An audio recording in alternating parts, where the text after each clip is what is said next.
नमस्कार दोस्तों आज आपका फिर से हमारे जीरो टू हीरो में वेलकम बैक है।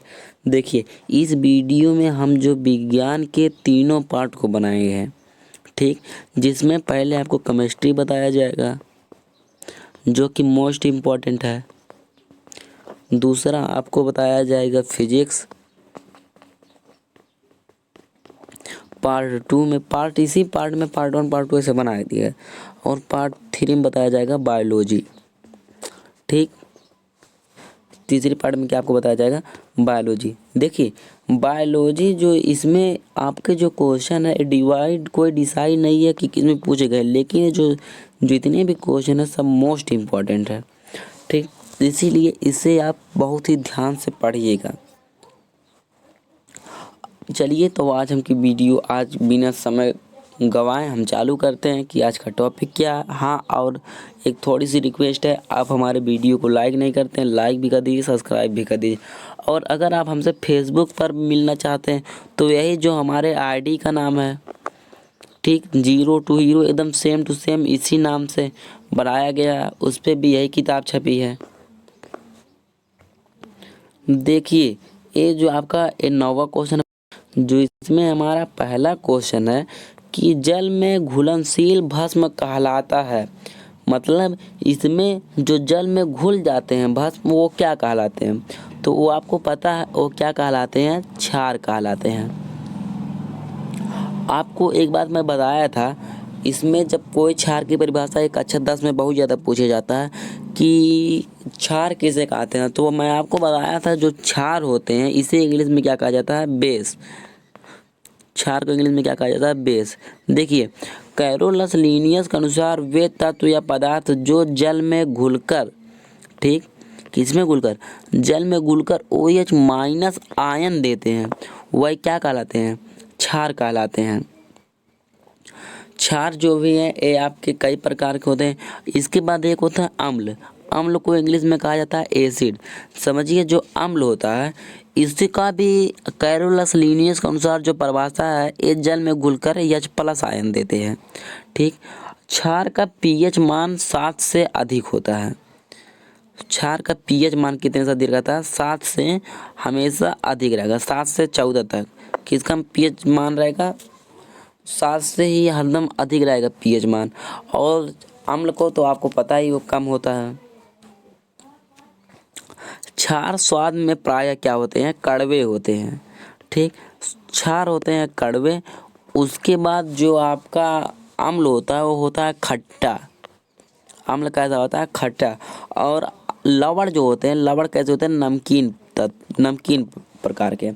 इसके जो उदाहरण है उसे समझ लेते हैं। क्षार के कई उदाहरण हैं, जैसे क्षार को हम NaOH कहते हैं। अगर NaOH को हम किसके साथ क्रिया करा दें, जल के साथ, तो क्या बन जाएगा, Na+ बन जाएगा, OH- बन जाएगा। इसी को आयनीकरण भी कहते हैं। ठीक, एक परिभाषा और आप जानते हैं, संक्षारण। संक्षारण को इंग्लिश में कहा जाता है कोरेशन। ठीक, देखिए संक्षारण किसे कहते हैं, जब हम किसी तत्व को, मतलब खासकर लोहा की बात कर रहे हैं, उसे हम नमी में स्वतंत्र रूप से कुछ दिन तक रख देते हैं, ठीक, तो उसके सतह पर कुछ ना कुछ संचरित हो जाते हैं। उस संचरित होने की प्रक्रिया ही संक्षारण कहलाती है। जैसे इसका उदाहरण क्या, लोहे में जंग लगना। ठीक, इसका उदाहरण यही, लोहे में जंग लगना। इसके बाद क्षरण आपको पता ही है, तो पहला क्वेश्चन कन्फर्म होगा आपको। देखिए दूसरा क्वेश्चन, निम्नलिखित में से कौन सा प्रबल अम्लीय है। इसमें से हमें बताना है कौन सा प्रबल अम्लीय है।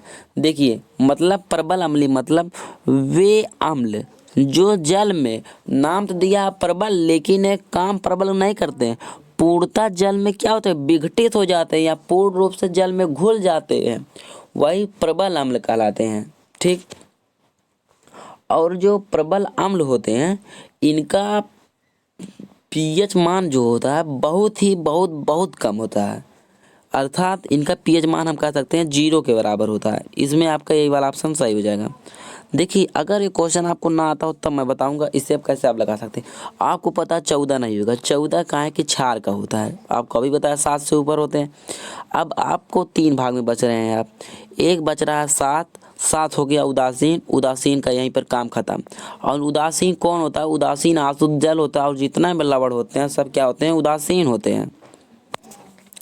आपको हम लवण की परिभाषा नहीं बताएं, जब हम अम्ल और क्षार को आपस में मिलाते हैं तो लवण का निर्माण होता है। जैसे हम किसी मान लीजिए यानी AOH, ए क्या है? ए है प्रबल क्षार, ठीक, प्लस हम दुर्बल अम्ल लिख देते हैं। आपको पता चली गई कि प्रबल क्षार वे क्षार होते हैं जो जल में घुल जाते हैं, और दुर्बल इसी के दुर्बल अम्ल वे अम्ल जो जल में नहीं घुलते हैं। इसे अगर हम क्रिया कराते हैं तो ये बन जाता है NaCl प्लस H2O, ठीक, जल का निर्माण कर लेता है। अब आपका जो NaCl बचा है यही लवण हो गया, इसका जो pH मान होगा वो 7 होगा, ठीक। अगला क्वेश्चन है पोटेशियम तत्व का प्रतीक कितना है? देखिए ज़्यादा लोग क्या करते थे, छोटे लोग, आप ऑप्शन को, अब तो आपको ऑप्शन दिखाई नहीं रहे हैं। अब देखिए, अब बताइए पोटेशियम तत्व का परमाणु क्रमांक। ज़्यादा लोग P लगा देंगे, P जो है बिल्कुल गलत हो जाएगा, इसका K ठीक है। असली आंसर, सही आंसर क्या है? K। अगला क्वेश्चन है कि सोने का लैटिन नाम क्या होता है? ठीक, बहुत ही अच्छा क्वेश्चन है कि सोने का लैटिन नाम क्या होता है। देखिए सोना ए है लोहा का, फेरम किसका लैटिन नाम है? लोहा को आप पता है Fe, तो फेरम हो गया। इसके बाद अब थोड़ा हम और आगे बढ़ रहे हैं, आप पढ़े हैं Ag, ठीक, Ag किसका होता है? सिल्वर का, तो अर्जेंटम हो गया, ठीक। इसके बाद सोना का आपको पता है प्रतीक Au होता है, ठीक, ओरम हो गया, यही आपका सही हो जाएगा। अगला क्वेश्चन है बहुत ही मज़ेदार क्वेश्चन है कि परमाणु के संयोजकता क्षमता रखने को क्या कहते हैं? ठीक, देखिए परमाणु के संयोजक क्षमता रखने को हम वैलेंसी कहते हैं। वैलेंसी, ये जो वैलेंसी का मुख्य कार्य होता है अपने निकट स्थित जो अक्रिय गैस होती है या अपनी पूर्ण संरचना प्राप्त होने लेना या अस्थायी हो लेना, ठीक, इनका यही कार्य होता है।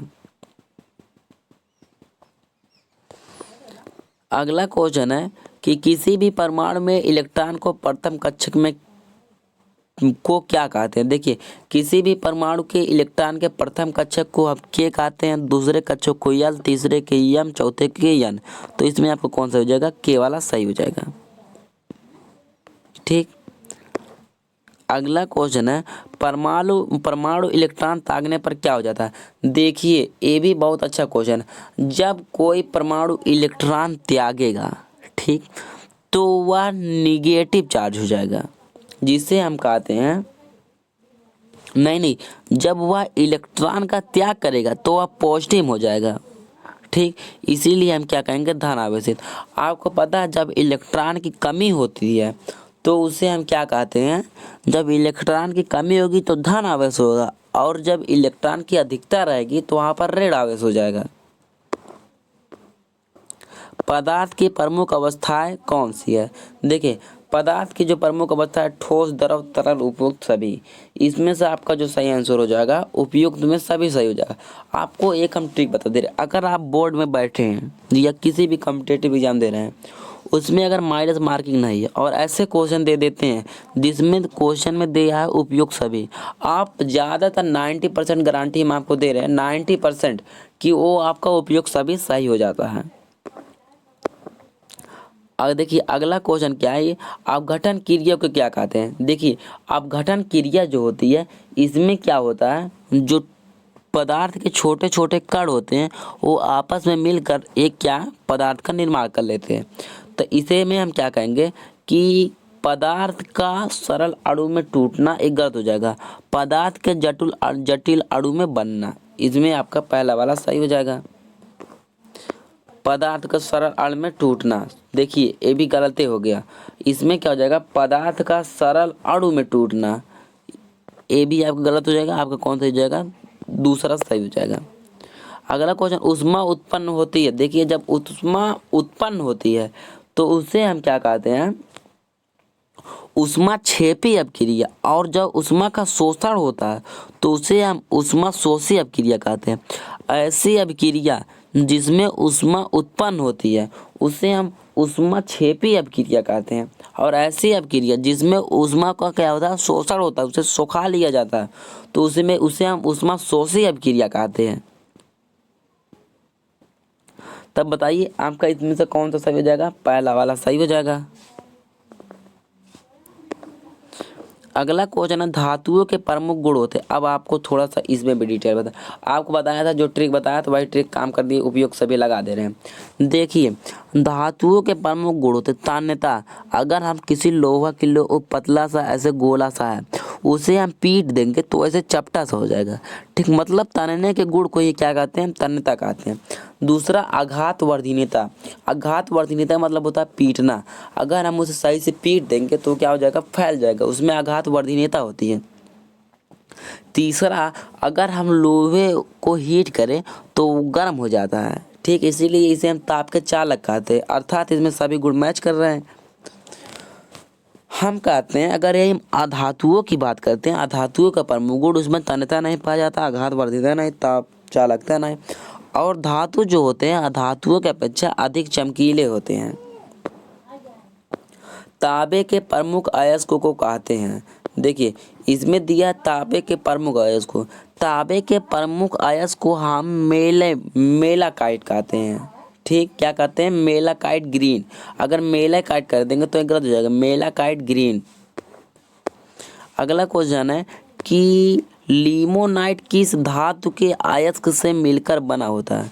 लिमोनाइट किस धातु के अयस्क के मिल से बना होता है?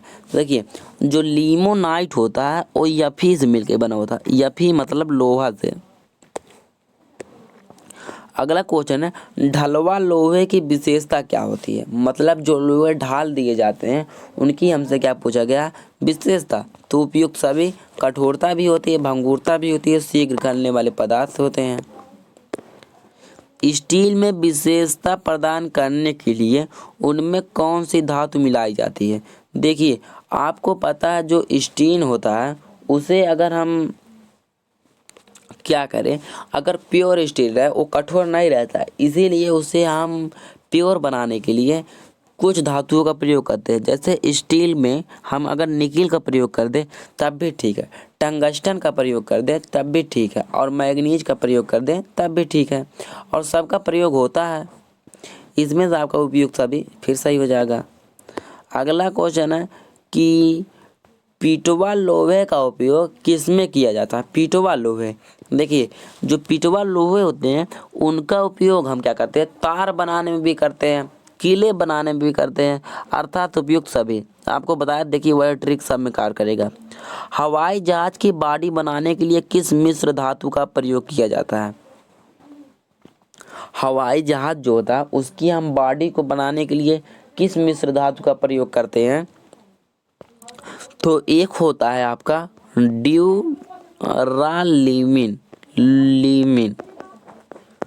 ठीक, ड्यूरालीमिन। लेकिन इसमें ड्यूरालीमिन ना देकर ड्यूरालूमिन दिया है, यही ठीक हो जाएगा। सिक्के बनाने में किस धातु के साथ तांबे के साथ किस धातु की क्रिया कराई जाती है? देखिए ये मोस्ट इम्पॉर्टेंट क्वेश्चन है कि सिक्का बनाने के लिए किस धातु के साथ किस धातु की क्रिया कराई जाती है। तो इसमें तांबे के साथ किसका हम प्रयोग करते हैं? तांबे के साथ टिन का प्रयोग कर देते हैं। कंप्यूटर चिप बनाने के को किस काम में लिया जाता है? देखिए कंप्यूटर चिप को बनाने के लिए इसमें किसका प्रयोग किया जाता है? जो कंप्यूटर चिप होता है इसे बनाने के लिए हम सिलिकॉन का प्रयोग करते हैं, और जो सिलिकॉन होता है यह एक अधातु है। कपड़ों से वसा का दाग हटाने के लिए हम क्या प्रयोग करते हैं? देखिए कपड़ों में अगर वसा का दाग हो मतलब तेल और लग जाता है तो उसे हम कैसे ठीक करते हैं? उसे हम ठीक करने के लिए एक होता है अमोनिया जिसका स्रोत NH3 होता है, उसी का हम प्रयोग करते हैं, ठीक। अगला बर्तनों की सफाई के लिए किस रसायन पदार्थ का उपयोग किया जाता है? देखिए कपड़ा धोने के लिए अमोनिया का, और सेम कंडीशन है, और कपड़ा धोने के लिए तो अमोनिया का प्रयोग किया जाता है, और बर्तन धोने के लिए किसका प्रयोग किया जाता है? अमोनिया क्लोराइड का। अगला क्वेश्चन, कार्बन किस युक्त पदार्थ है? जो कार्बन होता है इसके ये सब अपर रूप है, हीरा भी अपर रूप है, ग्रेफाइट भी, फुलरीन भी, इसीलिए भी हो जाता है उपयुक्त सभी। जो कार्बन होता है, हीरा जो होता है, यह एक चतुष्फलकीय संरचना होती है। ठीक। अगला क्वेश्चन, निम्नलिखित में से कौन सा विद्युत का कुचालक है? अब इसे हम आपको बढ़िया से समझा देते हैं कि ये कुचालक क्या होता है। कुचालक हम कहते हैं ऐसे तत्व या पदार्थ जिनमें धारा का प्रवाह होता ही नहीं है। ठीक, उसे हम क्या कहते हैं? विद्युत कुचालक तत्व या विद्युत कुचालक पदार्थ। और ऐसे तत्व जिनमें विद्युत धारा का प्रवाह आसानी से हो जाता है उसे हम सुचालक तत्व कहते हैं। ठीक। इसी के बाद आता है कि ऐसे तत्व या पदार्थ जिनका ना तो बहुत ज़्यादा ही प्रवाह होता है ना तो बहुत कम ही होता है उसे हम अर्धचालक कहते हैं। ठीक, क्या कहते हैं? अर्धचालक। अब समझिए कि अर्धचालक क्या है। उसे हम कहते हैं अर्धचालक। जो आपका अर्धचालक होता है इसमें क्या होता है कि ना तो विद्युत बहुत ज़्यादा तेज से फैलती है ना तो बहुत धीरे से। चलिए वो सब छोड़ते हुए हम अपने टॉपिक पर आते हैं कि इसका कौन सा सही हो जाएगा। इसका जो हीरा वाला ऑप्शन है ये आपका सही हो जाएगा। ठीक। अगला क्वेश्चन है कि उत्कृष्ट धातु नहीं है, कि कौन सी धातु जो उत्कृष्ट नहीं है? उत्कृष्ट धातु नहीं है। उत्कृष्ट धातुएं देखिए, ये उत्कृष्ट जो धातुएं होती हैं इनमें से एक कोई होगा एल्युमिनियम। जो एल्युमिनियम है वही नहीं होता है। अगला क्वेश्चन, ब्रह्मांड में सर्वप्रथम उत्पन्न होने वाला तत्व किसे कहते हैं? ब्रह्मांड में सबसे पहले किसकी उत्पत्ति हुई थी इसे हमें बताना है। देखिए इसमें ये चौथा ऑप्शन क्या दिया गया है? क्लोरीन दिया गया है। आप घबराइएगा मत, इसमें सबसे पहले हाइड्रोजन की उत्पत्ति हुई थी। ठीक। निम्नलिखित में से किसके अणु स्वतंत्र अवस्था में मिलते हैं? किसके अणु स्वतंत्र अवस्था में मिलते हैं? तो देखिए हीलियम का होता है परमाणु क्रमांक 2, इसके भी स्वतंत्र अवस्था में, आर्गन के भी, नियान के भी, मतलब उपयुक्त सभी इसमें भी है। अगला क्वेश्चन, परमाणु धन आवेशित द्रव्यमान का बना होता है यह किसने कहा था? देखिए जो परमाणु धन आवेशित द्रव्यमान का बना होता है यह कथन सबसे पहले थॉमसन नाम के वैज्ञानिक ने कहा था। आवर्त सारणी में वर्गों की संख्या कितनी होती है? एक क्लास 11 के लिए काफ़ी इंपॉर्टेंट होता है। जो आधुनिक आवर्त सारणी होती है उसे 18 होता है। अब आपको एक बात हम बता देते हैं, आधुनिक आवर्त सारणी की खोज किसने की थी? मेंडलीफ नाम के वैज्ञानिक ने, जिसमें उन्होंने अपने समय के 118 तत्वों को रखा था। आवर्त सारणी में 36 पंक्तियाँ किसे कहते हैं? देखिए जो आवर्त सारणी में 36 पंक्तियाँ होती हैं उन्हें हम आवर्त कहते हैं। ठीक। आवर्त सारणी में आवर्तों की संख्या कितनी होती है इसी में हम आपको बता देते हैं। आवर्त सारणी में 36 पंक्तियाँ किसे कहते हैं? क्या कहते हैं? आवर्त। और जो आवर्तों की संख्या होती है वो 7 होती है। कितनी होती है? 7। अगला क्वेश्चन है, गामा किरणें किसे कहते हैं? गामा किरणें, देखिए ये जो गामा किरणें होती है ये बहुत ही खतरनाक किरणें होती है। हम आपको किरण के बारे में जल्द ही जल्द ये वीडियो बना के भेज देंगे। जो एक्सरे में प्रयोग किया जाता है यही गामा का ही प्रयोग किया जाता है। ठीक। गामा किरणें ये तो ना तो धनावेशित होती है और ना तो ऋणावेशित, ये उदासीन होती हैं। ठीक। अगला क्वेश्चन, गामा किरणों की क्या भेदन क्षमता होती है? देखिए जो गामा किरणें होती है इसकी क्षमता बहुत ही अधिक होती है। आपको बता दिया कि एक्सरे में तुरंत ब्रेन के पास से जाएगा, तुरंत बता देगा कि क्या क्या है। इसके बाद देखिए थायराइड ग्रंथि की जांच के लिए कौन सा रेडियो एक्टिव तत्व का प्रयोग किया जाता है? जो थायराइड ग्रंथि जांच के लिए एक धातु होता है रेडियो आयोडीन 131, इसी का प्रयोग हम करते हैं। अगला रेडियो फास्फोरस 32 का प्रयोग किया जाता है। देखिए रेडियो फास्फोरस 32 का प्रयोग हम कहाँ करते हैं? थायराइड जांच में ही करते हैं। ठीक। इसी का दूसरा नाम होता है रेडियो 131। इसमें से वाला आपका सही हो जाएगा। अगला क्वेश्चन सोडियम अयस्क होता है। जो सोडियम दिया है, सोडियम का इसमें पूछा है कि अयस्क क्या होता है और सोडियम परमाणु क्रमांक कितना होता है 11। हमें बताना है कि सोडियम का अयस्क कितना होता है। तो जो सोडियम का जो अयस्क होता है उससे हम क्या कहते हैं, ब्राइन। अगला क्वेश्चन, रेडियम की खोज किस वैज्ञानिक ने की थी। देखिए, रेडियम की खोज मैडम क्यूरी ने की थी। हम ये नहीं कह सकते मैडम क्यूरी के पूरे घर वालों ने मिलकर रेडियम की खोज की थी। इसमें से जो रेडियम मैडम क्यूरी थी, इनके साथ साथ इनके पति, ठीक, हस्बैंड, फादर और काफ़ी लोग मिलकर खोज किए थे। इसके बाद आपका जो यहाँ से चालू होता है, आपका यहीं से क्या होता है, बायोलॉजी ख़त्म, केमिस्ट्री ख़त्म होती है। अब अगला टॉपिक आपका आता है।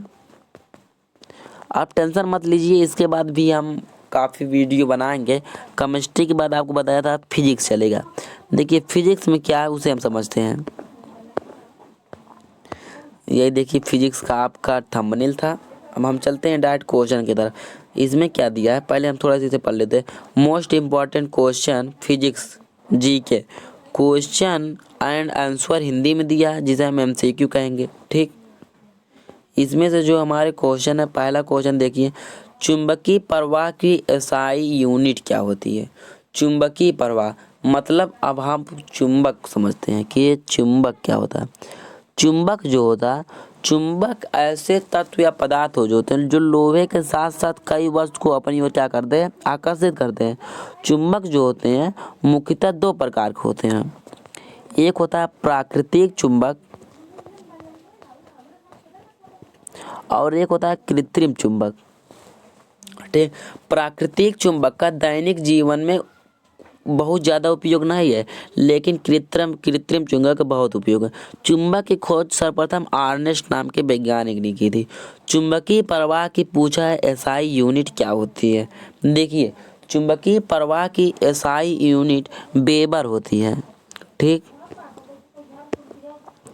इसमें देखिए निम्नलिखित में से कौन सी प्रकृति की मौलिक शक्ति नहीं है। देखिए, प्रकृति की जो मौलिक शक्ति नहीं है वो टेंशन है। क्या है, टेंशन। इसमें से विद्युत चुंबकीय बल को हम कहते हैं इलेक्ट्रोमैग्नेटिक फोर्स। निम्नलिखित में से कौन सा ऊष्मा का सुचालक है। इसमें हमें बताना है कि इसमें से चारों में से ऊष्मा का सुचालक कौन है। देखिए, जो ऊष्मा का सुचालक है आपको पता है कि पानी है। काहे किए जाती है, H प्लस हो जाता है वो माइनस में बदल जाता है। उत्तरी ध्रुव की खोज किसने की थी। उत्तरी ध्रुव की खोज, इसमें पूछा गया कि जो उत्तरी ध्रुव था उसकी खोज किसने की थी। देखिए, उत्तरी ध्रुव की खोज रॉबर्ट पियरी नाम के वैज्ञानिक ने किया था। अगला क्वेश्चन, निम्नलिखित में से सबसे अधिक जलन किससे पैदा होती है। इसमें बताना है कि सबसे अधिक जलन किससे पैदा होती है। देखिए, सबसे अधिक जलन ना तो उबलता हुआ पानी से, ना गर्म पानी से, ना पिघलती हुई बलाई से, भाप से। आप कभी आपकी मम्मी अगर खाना बना रही है और खाना आप जाइए उसके हटा दीजिए तुरंत, आप देखेंगे आपका हाथ जल जाएगा। ढाकन हटा के देख लेंगे। सीधे संपर्क के माध्यम से ऊष्मा की जो स्थानांतरण प्रक्रिया होती है वो क्या कहलाती है। इसमें वो चालन कहलाती है। और चालन सिर्फ और सिर्फ ठोसों के लिए लागू होता है। ठीक, चालन किसके लिए लागू होता है, ठोसों के लिए। इसमें जो ऊष्मा होती है एक कण से दूसरे कण में, तीसरे कण में, चौथे कण में, पांचवें, छठवें ऐसे जाती है।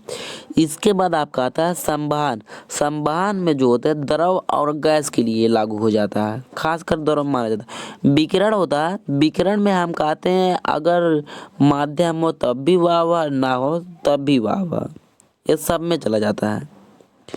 प्रकाश ऑक्सीकरण की प्रक्रिया शुरू की जाती है। देखिए, प्रकाश ऑक्सीकरण जिसे हम कहते हैं फोटो ऑक्सीजेशन, फोटो ऑक्सीजेशन की क्रिया हम प्रकाश के द्वारा ही शुरू करते हैं। देखिए, क्वेश्चन 10 यूपी बोर्ड क्लास 10 में बहुत ज़्यादा पूछा जाता है और प्रीवियस ईयर क्वेश्चन है। ठीक, इसमें दिया अंतरिक्ष यात्री को आकाश कैसा दिखाई देता है, काला दिखाई देता है। दृष्टि के अस्थायित्व का सिद्धांत किसके पीछे का सिद्धांत है? देखिए, दृष्टि के अस्थायी का सिद्धांत जो है दूरबीन के पीछे का सिद्धांत है। सॉरी, दूरबीन नहीं, दूरबीन अगले वाले क्वेश्चन में होगा। इसमें किसका सिद्धांत? सिनेमा का। काहे कि आपको पता है जो सिनेमा होता है उसमें तो पहली बात आपको पता होना चाहिए पूरे नेत्र के बारे में। अभी हम ना नेत्र आपको पढ़ाए नहीं है बढ़िया से, ह्यूमन आइज, और ह्यूमन आइज जो है काफ़ी इंपॉर्टेंट चैप्टर, उसे हम पढ़ा देंगे। उसके बाद जो होगा हम बता देंगे। बाहरी वायुमंडल में ओजोन की परत हमारी मदद करती है। देखिए, जो बाहरी वायुमंडल होती है उससे प्रकाश सूर्य के द्वारा कुछ क्या होती है, पराबैंगनी किरण होती है। वही पराबैंगनी किरण हमारे अगर शरीर पे पड़ जाए तो कैंसर वो जन्म ले लेता है। ठीक, ये वायुमंडल जो होती है उसी ओजोन की जो परत होती है वही क्या करती है, खींच लेती है। और ये किस मंडल में पाया जाता है? तो जहाँ तक उम्मीद पूरा कंफर्म नहीं है, लेकिन सप्ताह मंडल में। ठीक, नहीं तो आप कमेंट में बता दीजिएगा। इसे हम नापने की इसकी जो जिससे हम नापते हैं उसे हम डाप्सन कहते हैं। ठीक, क्या नाम है? डाप्सन। और ओजोन का निर्माण कैसे होता है समझिए। जब हम कोई नवजात ऑक्सीजन लेते हैं, नवजात ऑक्सीजन ऐसे ब्रैकेट में हम लिख देते हैं, और किससे हम एक ऑक्सीजन से क्रिया कराते हैं तो किसका निर्माण आ जाता है? O3 का। यही O3 को क्या कहा जाता है? ओजोन। अगला क्वेश्चन है सूर्य के विकिरण। ठीक, सूर्य के विकिरण का पराबैंगनी प्रकाश किस परत के कारण पृथ्वी के वायुमंडल में नहीं पहुंचता है? तो आपको बताया O3 परत के कारण। अगला क्वेश्चन है वह कौन सा बल है जो वायु के माध्यम से वस्तुओं की गति का विरोध करता है? इसमें पूछा वह कौन सा बल है जो वायु के माध्यम से वस्तुओं की क्या करता है, गति में विरोध करता है। देखिए, इसमें आप एक अभी आप आगे चल के पढ़ेंगे, एक क्या नाम है जो वायु प्रतिरोध होता है। वायु प्रतिरोध मतलब वायु के माध्यम में जो वायु के साथ मिल करके वस्तुओं की गति को क्या करता है, विरोध करता है। उसी को हम क्या कहते हैं? वायु प्रतिरोध। जूम लेंस क्या होता है? देखिए, ये सब जो क्वेश्चन है 11th लेवल के हैं। जो जूम लेंस होता है यह एक परिवर्ती फोकस दूरी वाला लेंस है। ठीक, कौन सही हो जाएगा? पहला सही हो जाएगा, दूसरा सही हो जाएगा। वह प्रकाशीय उपकरण कौन सा है जिसकी सहायता से दोनों आँखों से एक साथ दूरवर्ती वस्तुओं को आवर्धित रूप से देखा जा सकता है? मतलब दोनों आँखों से देखा जा सकता है। देखिए, ये आपका हो जाएगा दूरबीन। और आवर्धन आपको बताया m बराबर -v/u। ठीक, निम्नलिखित में से कौन तरंगों का और कणों का गुण है? देखिए, इसमें से हमें पूछा कि कौन तरंग और किसके गुण है? तरंग और कणों के गुण है। तो इसमें से जो आपका एक गुण हो जाता है तरंग कण दैर्ध्य, यही तरंग कण दैर्ध्य वाला क्या हो जाएगा? सही हो जाएगा। अगला क्वेश्चन है उस विकिरण ऊर्जा का क्या नाम है जिसकी न्यूनतम ऊर्जा होती है? इसमें हमें बताना है कि वह कौन सी विकिरण ऊर्जा होती है जिसकी न्यूनतम ऊर्जा होती है। नाम में स्पष्ट है, सूक्ष्म तरंग विकिरण। ठीक, सूर्य की किरणें किस प्रक्रिया के द्वारा पृथ्वी पर पहुंचती है? देखिए, सूर्य की किरणें पृथ्वी पर जो होता है विकिरण के माध्यम से पहुंचती है। ठीक, आपको बताया था। और आपको एक बात और बता दूं कि उससे पृथ्वी सूर्य की किरणें को पृथ्वी पर आने में कितना समय लगता है? 3 × 10⁸ मीटर पर सेकंड, या 3 लाख किलोमीटर प्रति घंटा की स्पीड से चलती है। तंतु प्रकार के प्रकाश बल में प्रयोग की गई अधिक विद्युत शक्ति प्रकट करती है। विद्युत शक्ति इसे हम क्या कहते हैं? एक सूत्र होता है P बराबर W/T। आप कहेंगे एकांक समय में व्यय एकांक समय में किए गए कार्य की दर को, ठीक, किए गए कार्य की दर को क्या कहते हैं? उसी का हम क्या कहते हैं? शक्ति। जैसे आप से हम बता दें, अगर आप आधा घंटा कार्य करेंगे तो वही आपकी शक्ति है। इसका जो आपका सही आंसर हो जाएगा दृश्य प्रकाश के रूप में। अगला क्वेश्चन है, पनडुब्बियां पानी में चलती है, उनकी इंजनों में निम्नलिखित में से किस ईंधन का प्रयोग होता है? कि वो पानी में क्या होती है, बैठती नहीं है, तो उनमें भाप इंजन का प्रयोग किया जाता है।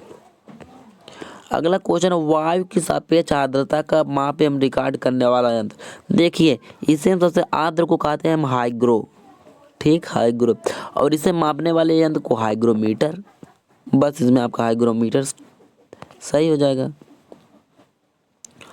और लैक्टोमीटर से आपको पता है दूध मापी जाती है। हाइड्रोमीटर बैरोमीटर से क्या मापा जाता है आप बताइएगा।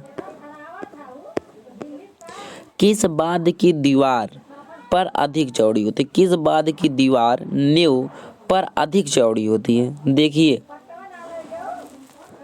इसमें से क्या कहिए, वह गहराई के साथ बढ़ने वाले दाब को सहन कर सकती है, इसीलिए इसे क्या कहा जाता है, चौड़ा कर सकता है। वाहनों में स्नेहक तेल का प्रयोग क्यों किया जाता है? देखिए इसे हम वाहनों में स्नेहक तेल मतलब जिसे हम सरकाया जाता है घर्षण को कम करने के लिए। हम देखते हैं, आप देखते हैं कि साइकिल में भी हम तेल डालते हैं कि उसका घर्षण कम हो, साइकिल क्या चले, नरम चले। अधिक द्रव्यमान वाली एक क्रिकेट बॉल और एक टेनिस बॉल को समान वेग से फेंका जाता है। देखिए एक क्रिकेट बॉल है, एक टेनिस बॉल है, दोनों को समान वेग से फेंका जाता है। यदि उन्हें रोका जाए तो क्रिकेट के बॉल निम्नलिखित में से किसकी आवश्यकता होगी? ठीक, इसमें से आपको पता है जिसका वेग ज़्यादा, जिसका द्रव्यमान ज़्यादा रहेगा वही ज़्यादा रहेगी। लेकिन इसमें से जो आपका हो जाएगा अधिक बल की जरूरत पड़ेगी। ठीक, पहाड़ों पर जल कम तापमान पर उबलता है क्योंकि देखिए पहाड़ों पर जो जल होता है वो हमारे नीचे जहाँ हम सब रहते हैं उससे कमी ताप पर उबलने लगता है। क्यों उबलता है इसे हम आपको बता रहे हैं। देखिए पहाड़ों पर जो होता है वायु दाब जिसे हम कहते हैं एयर प्रेशर बहुत ही कम होता है, एयर प्रेशर बहुत ही कम होता है, इसीलिए उबलने लगता है। अगला क्वेश्चन है, निम्नलिखित में से कौन सा नियम इस कथन को वैध ठहराता है कि द्रव्य का न सृजन किया जा सकता है न विकास? देखिए द्रव्यमान संरक्षण का नियम। अब आपको हम एक ट्रिक बता दे, जहाँ पर दे दे संरक्षण का नियम, जैसे द्रव्यमान दिया तो हम कहेंगे, अगर आपसे कोई पूछे द्रव्यमान संरक्षण का नियम बताइए तो आप तुरंत उससे बता दीजिएगा कि द्रव्यमान को न तो उत्पन्न किया जा सकता है और ना तो नष्ट किया जा सकता। उसी प्रकार अगर हम ऊर्जा संरक्षण की बात करें तो ऊर्जा संरक्षण में क्या हो जाएगा कि ऊर्जा को ना तो हम उत्पन्न कर सकते हैं ना तो नष्ट कर सकते हैं, सिर्फ इसे एक भाग से दूसरे भाग में क्या कर सकते हैं, हम डिवाइड कर सकते हैं। ठीक,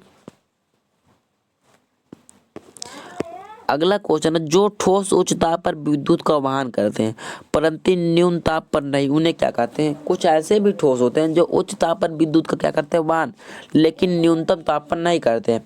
उन्हें इसमें पूछा गया कि उन्हें क्या कहते हैं। देखिए उन्हें हम क्या कहते हैं, अर्धचालक कहते हैं।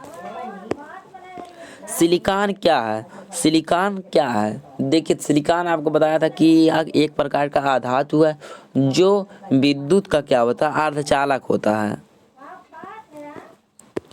अगला क्वेश्चन है, वैद्युत परिष्करण के दौरान विशुद्ध धातु कहाँ पर एकत्रित होती है? देखिए वैद्युत परिष्करण के दौरान जो विशुद्ध धातु होती है वो कैथोड में क्या होती है, उपस्थित हो जाती है।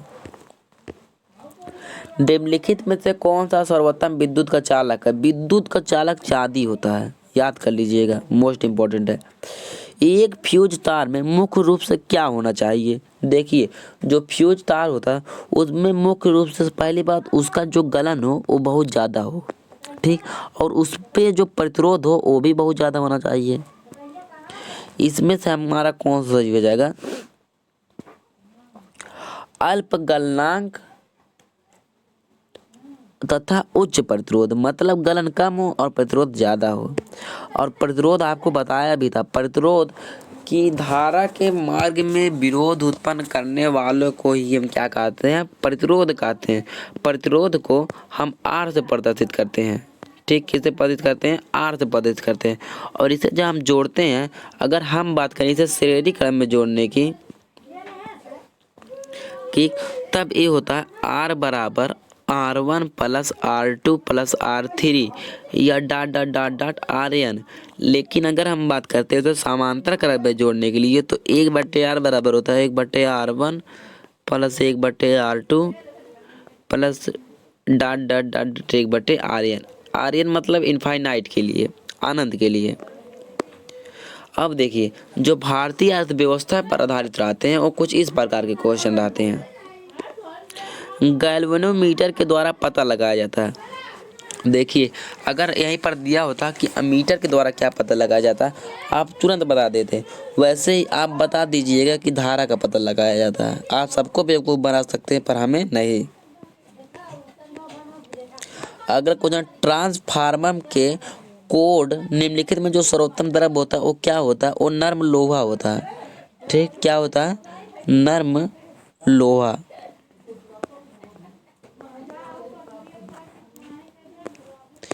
अगला क्वेश्चन, चुंबकीय क्षेत्र की तीव्रता क्या होती है? देखिए चुंबकीय क्षेत्र जो होता है इसे हम प्रदर्शित करते हैं बी से। ठीक, बी से इसे हम क्या करते हैं? डिनोट करते हैं। इसमें हमें इसकी क्या पूछा गया है? पूछा गया कि यह कितना इसकी तीव्रता होती है। इसे हमें मात्रक बताना। जो 33वां का सही हो जाएगा, ये सही हो जाएगा धारा बटे समय। जितना तेज धारा रहेगा उतना तेज क्या होगी? चुंबकीय क्षेत्र बढ़ती है।